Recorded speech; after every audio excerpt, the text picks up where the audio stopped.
Kristen, thank you. Joining me now with more, Congressman Peter King is a member of both the House Intelligence and Homeland Security Committees, and Lieutenant Colonel Tony Shaffer is a CIA-trained senior intelligence operative. Thanks to both of you for being here tonight. Sandra. Tony, what do we know about the detainees that are still left there that could possibly still be released? Well, talking about Mr. Trump's comment about bad dudes, these are bad dudes. I mean, that's why they're still there. As the reporter talked about, these folks are not cleared for release. So this is an act of desperation, and frankly, it's an act which I believe goes against the very thing that President Obama promised Mr. Trump, to actually work for a reasonable transition of power. So there's nothing good here. And let's be honest about this. About 1/3 of all folks released so far have gone back onto the battlefield. I suspect that you're going to see more like over 50% going back to the battlefield to release these folks. So this is a bad decision should President Obama do this all around. But this has long been his promise, Congressman. If he actually doesn't get this done, what does that say? Well, first of all, I think it was a bad promise to make in the first place. And I totally resent when he says this is a blot on our national honor. I've been to Guantanamo, and I tell you, it's better than any basic training facility in the United States. I can assure you, Tony Shaffer had much worse conditions when he was going through boot camp. I mean, they have soccer, they have language classes, art classes, newspapers. Everyone gets a Quran. There's arrows pointing toward Mecca.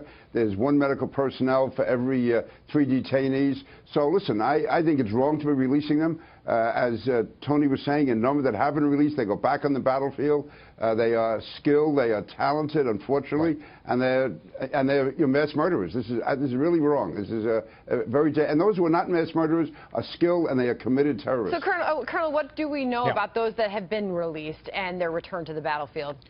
Well, we know several of them, they're treated like rock stars. As Peter just said, you know, these people have survived this. President Obama is completely wrong. What actually encourages terror has nothing to do with Guantanamo. Anybody who's gone to Guantanamo is like given a master's degree in being a terrorist. They are, you know, the ones we've seen go back, they're greeted as gods, and they're the ones who actually are encouraged to go back, use what they've learned, and as Peter said, you know, they're watching us. They're learning from being there how to be better terrorists. And so why on earth would we want to essentially, you know, give these guys 5 square meals a day, give them classes in basket weaving, and make them better, give them better treatment than our own veterans? It does not make any sense that we do this. And simply put, as Peter said, these people are horrific. They will go back and kill people. And I agree with Mr. Trump. We've got to go back to grabbing people, putting them in there. Frankly, we have no way of actually grabbing people right now, interrogating them, and holding them indefinitely. And we're talking about terrorists who have done as severe acts as we saw in Benghazi and other places. We've got to maintain the course here and do what's necessary. And some of these people should be put to death because they have killed Americans in combat, and I don't see why we're keeping them alive. And Congressman, as far as what the American people want, this is the latest CNN ORC poll. It was released in March. It found that 56% of Americans oppose his plans to shut down Guantanamo, compared to 40% who favor its closure. Listen, Barack Obama was committed from the start to apologizing to Arab nations and Muslim leaders across the world. He was committed to shutting down Guantanamo. It's really, he's, again, like apologizing for America. He should not be apologizing for Guantanamo, but he is intent on doing whatever he has to do. These are pledges he made. It's part of a whole program which I think has weakened America, weakened us in the eyes of the world. And these terrorists, they don't look upon this as an act of good faith. They laugh at us for this. It's looked upon as weakness. It's looked upon as us just being too apologetic and losing our status in the world, especially in the Middle East. By the way, the law may get in the way of his plans here. By law, the Pentagon has to notify Congress 30 days before a transfer from Gitmo. So the deadline to set in motion any deals before the end of Obama's term in office was Monday. They've broken the law before, though, so we'll see what happens. All right, we will see. All right, thanks to both of you. Thank you. Okay, Merry Welcome to Hannity. President-elect Donald Trump is reacting to the terror attack in Germany. I'm Eric Bowling in for Sean. Tonight, Newt Gingrich will be here with reaction in just a moment. But first, the president-elect earlier today was asked about his plan to fight radical Islamic terrorism and the Berlin Christmas market rampage. Take a look. Hey, you know my plans all along, and I've been proven to be right, 100% correct. What's happening is disgraceful. It's an attack on humanity. That's what it is. It's an attack on humanity. and it's got to be stopped. Joining us now with reaction is the author of the best-selling book, Treason, former Speaker of the House and Fox News contributor Newt Gingrich. Mr. Gingrich, thank you for joining us. So the world is getting scarier and scarier by the day. Is it great timing that we have a President, Donald Trump, coming into the office? Well, I think it's necessary timing. I think the American people in part voted for him because they felt that the liberals did not have any solution and that they wanted somebody who was going to be honest objectively about the assault on Christianity, about the assault on humanity, about the viciousness of our opponents.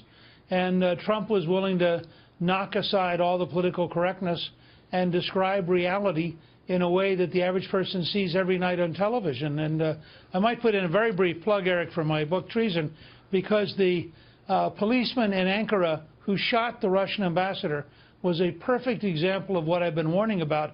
Here's somebody who's in the security system, loyal to the other side, who engages in killing somebody in a very disruptive and very important act, who only got in the room because people thought he was part of the security force. So Speaker, we have the Christmas market attack. We have the attack you just point out in Turkey. What is this? Is this the timing? Is this the jihadists are specifically targeting big groups, clearly, Western infidel, clearly, but also Christians? Well, they're clearly targeting Christians. Remember also that in Jordan this week, in a much less reported example, because it wasn't in Western Europe, the police uncovered a group of terrorists. They had a running fight. The terrorists fled 30 miles to a Crusader castle, which was a tourist attraction. 3 tourists were killed and 7 policemen were killed, while the 4 terrorists were also killed. One of them was a tourist from Canada, a woman from Canada. So you've had 3 fairly significant attacks, and this doesn't count all the local violence that we're so used to in Syria, Libya, Somalia, you name it. But also notice the deliberate targeting of a Christmas market and the kind of confused response of Chancellor Merkel, who was responsible for letting 1 million refugees into Germany, and now is faced with the fact that they've had a series of assaults now in Germany from refugees. This is the latest one. I think they now believe that it's a Tunisian, you know, these things are going to keep going on. This is the second attack using a truck. Right. We should expect more attacks like that. Right, but Mr. Speaker, we're in a war with. Well, they are. I mean, the Germans have said we're at war with radicalism, with terror, I should say. But what about here in the United States? We've seen a massive increase in the number of refugees that we're allowing into the country, almost a 400% increase from Syria alone. President Obama has been bringing in more and more refugees every year. Are we just becoming an open target for similar types of attacks? Well, look, if you're a liberal, part of the liberal elite, you're not allowed to think clearly about any of this because it's politically so incorrect. So you have to pretend it's not true. I mean, you have attacks that are clearly refugees and immigrants in places like France, Belgium, Germany. You'd think there's a lesson there for America, but the Obama administration was incapable of learning it. It's part of why Hillary Clinton lost. I think people had a deep instinct that she didn't understand the reality of these new threats. She wouldn't do things to meet them. Trump's very different. He's assembling a very professional team. You look at people like General Mattis and General Kelly and General Flynn. These are first-rate people dealing with these kind of issues, and I think we're going to see a very significant shift in the American attitude towards dealing with terrorism around the world. All right, Mr. Speaker, let's pivot a little bit. President Obama has announced a couple of initiatives, some as recently as today, that are going to end up costing the American people quite a bit of money. Some of them are their environmental initiatives, the EPA rules and regulations, some of the offshore drilling bans that he's put on, permanent bans on offshore drilling. Tell us how an incoming President, Donald Trump, should handle all these initiatives with 30 days left in President Obama's term. How do you handle dismantling some of those? Well, I think you issue executive orders repealing them. You issue orders to your cabinet officers to not enforce them. You tell the Interior Department secretary, pay no attention to that. The Congress has an ability to go back in an act that we passed when I was Speaker, and they can review anything that was done in the last 60 days of an outgoing administration, and they can repeal it. So I think you'll see a cooperative effort between Senator McConnell and Speaker Ryan and President Trump and Vice President Pence to go through those sort of things. You know, Obama is sort of paying off every left-wing ally he has, and then when we roll it back, they'll have good campaign fodder for 2018. But I think the country understands you're not going to create jobs by doing the kind of job-killing regulations and job-killing government involvement that Barack Obama stands for. Yeah, according to the American Action Forum, some of these new initiatives could cost $5.1 billion and more than 350,000 paperwork burden hours alone.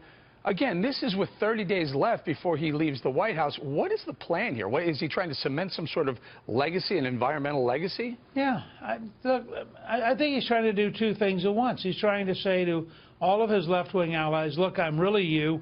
Look at all the good things I'm doing. And he is setting up a whole series of fights where the Republicans repeal these things, and that gives them a whole new argument politically with their left.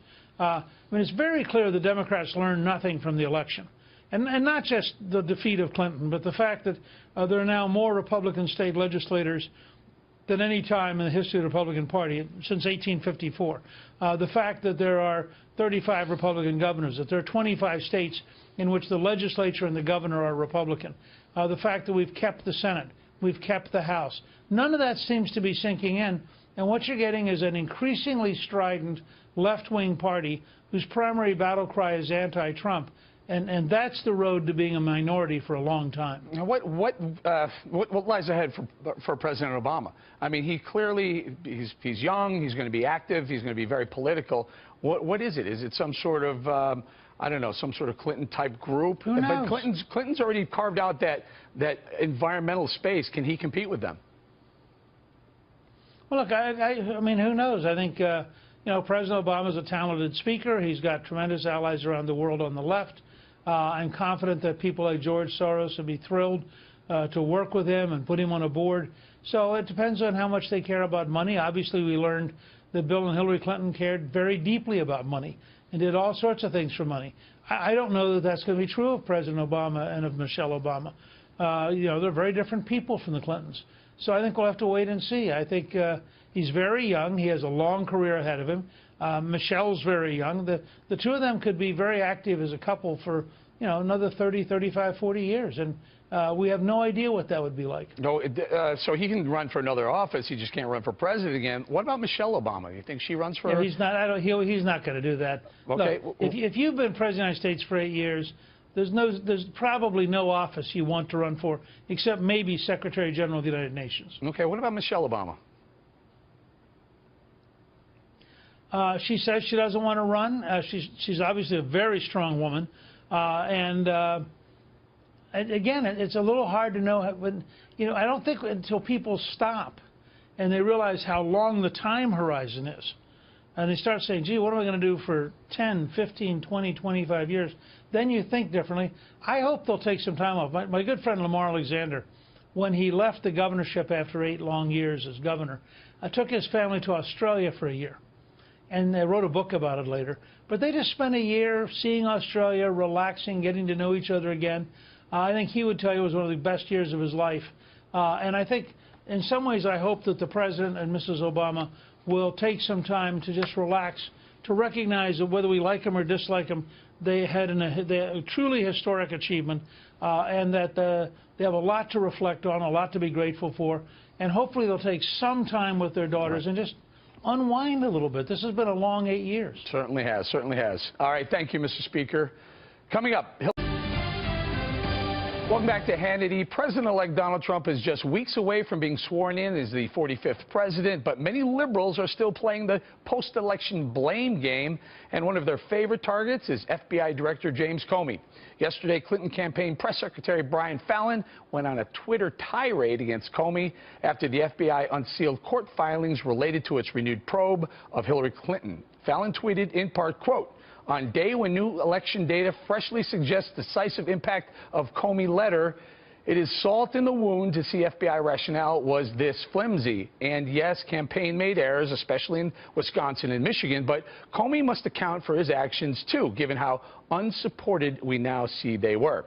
Joining me now with reaction is RNC Chief Strategist and Senior Communications Advisor to the Trump transition, Mr. Sean Spicer. Thanks for joining us. You bet. So all I've heard since the election was it wasn't Hillary's fault. I know. It was the Russians. It was Comey. It was the voting booths. It was the Russians again. They're on step 8 of the 12-step program. I think they hopefully can get through this before the end of the year. Look, they were expecting a coronation. They had the fireworks out. They didn't understand what was going on in America. And I think it's difficult to overcome that kind of loss when you were expecting it to turn out vastly different than it did. So I understand it, but at some point, for the good of themselves, for the good of their party, they need to look in the mirror and understand that they had a flawed candidate, a flawed campaign, a flawed message. Now, what is the flaw there? I remember 4 years ago, your group, Reinson, yourself, put out a GOP autopsy. Right. And we thought, what's going on with the GOP? Is it a dead party going forward? Here we are 4 years later. All of a sudden, GOP is flourishing across the board. Senate, House, right. White House, state legislatures, governor's mansions. And the Democrats are going, wow, we need an autopsy report.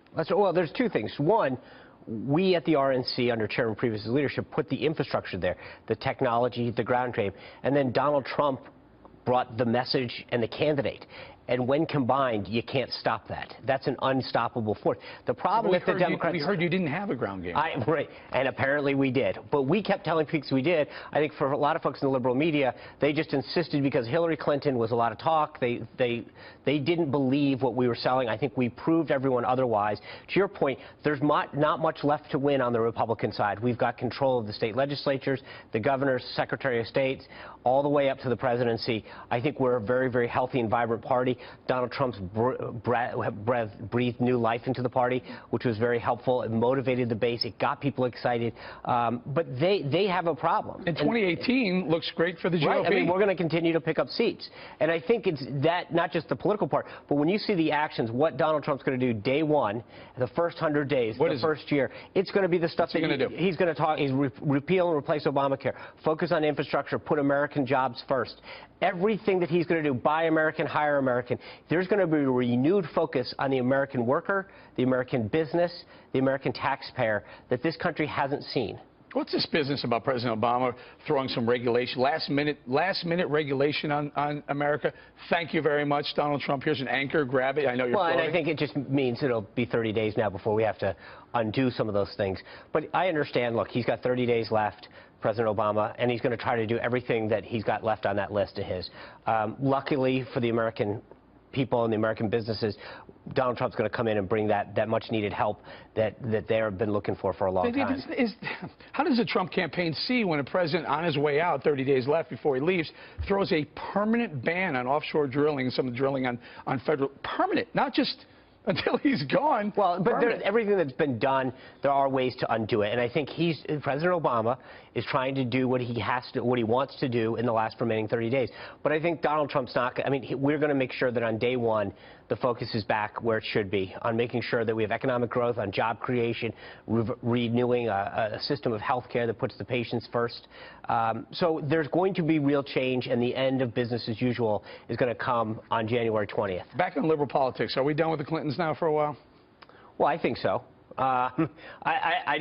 Look, they lost on Election Day. Then they helped fund all these recounts. They lost the recounts. They lost votes to Donald Trump through their efforts. And then they funded this effort and got behind this effort for the Electoral College. And she lost 5 electors, 3 to Colin Powell, 1 to Faith Spotted Eagle, and one to Bernie Sanders. So everything that she's done in the last 40 days has gone backwards from what she tried to do. So I think at some point, for the greater good of themselves, they've got to start to understand that they lost this election because of their failed message, not of anyone else's. All this stuff that they want to blame on everyone else, it wasn't Jim Comey that put a secret server together. It wasn't Jim Comey that sent classified information on that server. It wasn't Jim Comey that did everything. She's upset because she got caught. And I think at some point they've got to realize that it was their actions and their words and their failed message that cost them this. I got one final question before I lose you here, Sean. The world's getting every day it's a more dangerous place. That's right. I would personally like to see President-elect Donald Trump and President Donald Trump participating in those daily briefings. Am I crazy? No, he is getting a briefing every single day from his national security team. He got the presidential daily brief this morning. He was with a whole host of admirals and generals. This idea that he's not getting briefing is patently false. Every single day, his national security team is 100% briefing him, making sure that he's up to date on every threat that our nation faces. That's very, very comforting. I'm glad we straightened that one out. Sean Spicer, thank you very much. Thank you.